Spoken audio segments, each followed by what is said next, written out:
2017ஆம் ஆண்டு உத்தரப்பிரதேஷ் உன்னாவில் பாஜக தலைவர் குல்தீப் சிங் செங்கார் ஒரு மைனர் பெண்ணை பாலியல் வன்கொடுமை செய்தார். இது நாடு முழுவதும் பெரிய பரபரப்பை ஏற்படுத்துச்சு.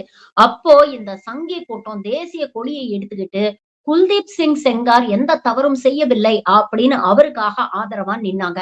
ஆனா அந்த பெண்ணை பாலியல் பலாத்காரம் செஞ்சது மட்டும் இல்லாம அவருடைய தந்தையை போலீஸ் ஸ்டேஷன்ல வச்சு சாகடிச்சு ஒரு ஆக்சிடென்ட் மூலமா அவங்க சொந்தக்காரங்களை சாகடிச்சு, இந்த பெண் ஒரு நீண்ட நெடிய நீதி போராட்டத்துக்கு அப்புறம் குல்தீப் சிங் செங்கார் குற்றவாளி என்று அவருக்கு ஆயுள் தண்டனை வாங்கி கொடுத்தார். ஆனா கொஞ்சம் கூட ஈவு இரக்கம் இல்லாம டெல்லி ஹைகோர்ட் இவரை விடுதலை செய்திருக்கிறது.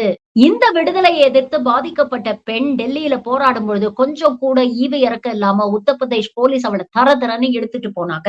இன்னைக்கு அந்த பெண்ணுக்காக மக்கள் வீதியில இறங்கி போராட ஆரம்பிச்சிருக்கிறாங்க. ஒரு பக்கம் பாஜக பேட்டி பச்சாவ், பேட்டி படாவ், நாரி சக்தி அப்படின்னு நல்ல பெருமையா பேசுவாங்க. ஆனா இன்னொரு பக்கம் இந்த நாட்டின் பெண்களை இவர்கள் எப்படி நடத்துகிறார்கள் அப்படிங்கிறதுக்கு இது போன்ற சம்பவம் ஒரு உதாரணம். இந்த பெண்ணுக்கு நீதி கிடைக்கணும் அப்படின்னு இன்னைக்கு மக்கள் இறங்கி வீதியில போராடிட்டு இருக்காங்க. அந்த பெண்ணுக்கு விரைவில் நீதி கிடைக்குதா இல்லையா அப்படிங்கறத பொறுத்திருந்து பார்ப்போம்.